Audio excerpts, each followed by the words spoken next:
இங்க பாரு, எங்க அப்பா மரியாதை எல்லாம் பேசாத. என்னடி ஏத்து பேசுகிறா?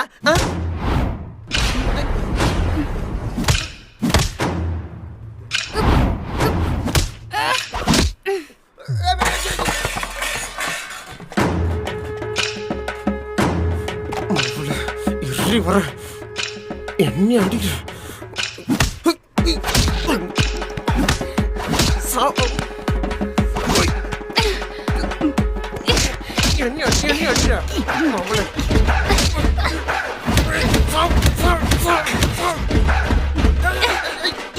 கை வைக்கிற எவ்வளவு நேரம் பார்த்துட்டு இருக்கிறது?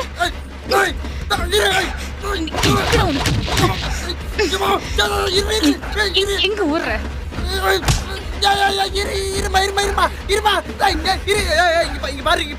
பாரு ஒரு புஷ்ண அடி தப்பு.